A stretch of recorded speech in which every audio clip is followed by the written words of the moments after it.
Rendre présent ici parmi nous, dans ce conseil, ces Grenoblois qui sont aujourd'hui préoccupés, pas par vos blablas ou vos artifices verbeux, mais par boucler leur fin de mois. Je pense notamment à ce que l'on appelle les classes moyennes.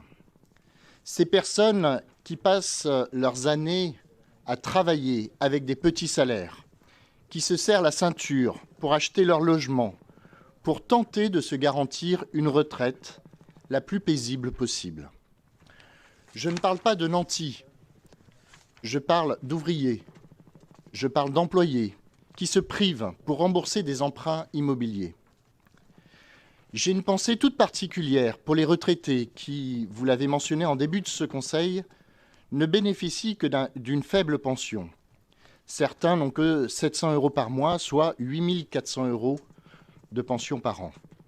Et vous allez les dépouiller, selon vos calculs, de près de 1 000 € pour un petit logement de 45 mètres carrés. Pourtant, tous ces contribuables grenoblois subissent, eux aussi, l'inflation. Pourtant, tous ces contribuables grenoblois subissent, eux aussi, la hausse des salaires, des produits qu'ils achètent et des services qu'ils consomment et qu'ils utilisent par les factures qu'ils payent. Pourtant, tous ces contribuables grenoblois subissent, eux aussi, la hausse de l'énergie, du gaz, de l'électricité, des carburants. Pourtant, tous ces contribuables grenoblois subissent, eux aussi, le coût des travaux d'isolation thermique et de rénovation de leur logement. Et ce n'est pas pour autant que les revenus augmentent. Et malgré leur situation difficile à laquelle ils tentent de faire face, vous allez, vous, les matraquer à coups d'impôts, sans honte et sans gêne. Vous allez, vous, Éric Piolle, amputer encore plus leur faible pouvoir d'achat. Alors cette gauche que vous incarnez, franchement, ne me fait décidément pas vibrer mon cœur. Eh oui. Alors évidemment, si vous aviez eu une réelle attention aux réalités sociales des Grenoblois, vous auriez pu avoir une autre logique. Pas du verbiage, mais de la logique bienveillante.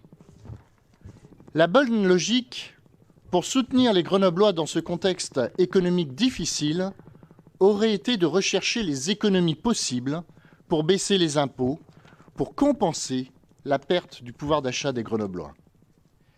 Mais ça, c'est de la logique bienveillante. Mais ça, c'est ce que nous aurions fait si nous avions été à votre place. En réalité, dans votre budget, vous avez une augmentation incompressible de la masse salariale due à l'augmentation du point d'indice et du GVT, OK, donc une augmentation subie de 7,3 millions d'euros. Une augmentation de l'énergie, plus 5,5 millions d'euros, OK.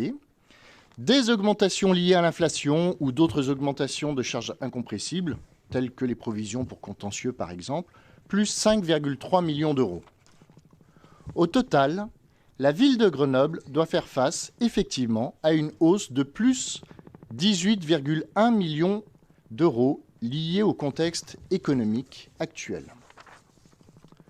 En commission, M. Fristo nous a indiqué que votre augmentation de la taxe foncière ainsi que l'augmentation des bases était estimée à une recette supplémentaire pour la ville entre 42 et 46 millions d'euros. Il vient de nous présenter 44 millions d'euros. C'est la moyenne, très bien. Alors, plus 18,1 millions d'euros de charges supplémentaires, effectivement, que la ville subit. Plus 44 millions d'euros de recettes nouvelles liées à ce matraquage fiscal.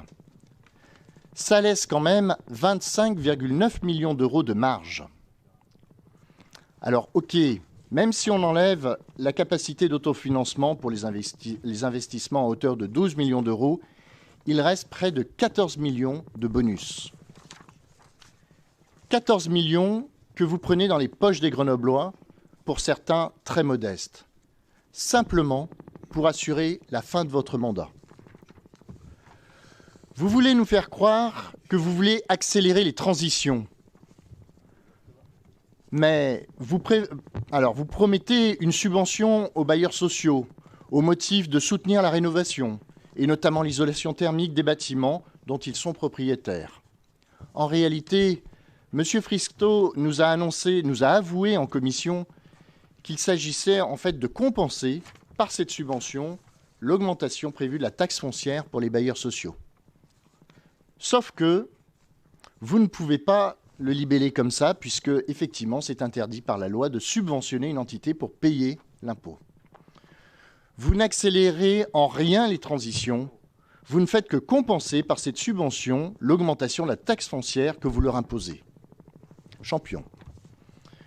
Vous dites par ailleurs vouloir intensifier la plantation d'arbres alors que vous les coupez tous à tour de bras pour bétonner la ville. Et que les jeunes pousses que vous plantez se meurent. Je prends pour exemple les jeunes arbres plantés dans le quartier Mistral, entre le quartier Mistral et la 480, et dont on apprend que les 3/4 sont morts à ce jour. Champion. Ça vous fait sourire, désolé. C'est la triste réalité. Vous voulez nous faire croire que vous voulez mettre en place un bouclier social pour les Grenoblois. Très beau terme. Mais vous annoncez dans votre robe que, je cite, « les propriétaires modestes pourront être soutenus par les dispositifs d'aide du CCAS ». Alors, très curieux, j'ai quand même posé la question à M. Cada, votre vice-président du CCAS, sur quels seraient les indicateurs retenus pour bénéficier de ces aides, quels étaient les dispositifs mobilisés et quel était le budget prévu, évidemment, pour ces aides. La réponse est que pour l'instant, il n'y a rien. Évidemment, les services du CCAS, mais tous les services, auront du mal à vous proposer des dispositifs puisque, je rappelle, il est strictement interdit par la loi de verser une aide pour payer un impôt. Donc là encore, c'est du vent. Je passerai sur votre promesse de renforcer le service public, alors même que vous avez fermé 2 bibliothèques, alors même que vous avez fermé la structure jeunesse de la Villeneuve. Vous avez fermé la structure d'animation jeunesse du quartier Mistral, privant ainsi les préados et les ados de ces quartiers politiques de la ville de toute structure d'animation. Allez parler d'un renforcement des services publics aux habitants et aux jeunes de la Villeneuve, de Mistral et du Lys Rouge. Ils apprécieront. Mais que les petits, tous ces Grenoblois propriétaires à faible revenu le sachent. La vie est injuste. Et encore une fois, vous savez leur rappeler.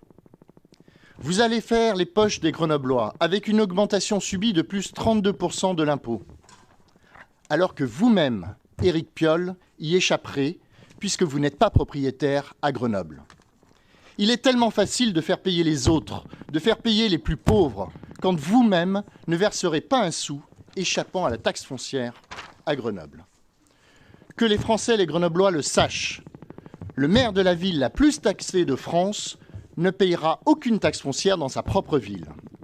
C'est bien joué, c'est trop facile, mais c'est dégueulasse.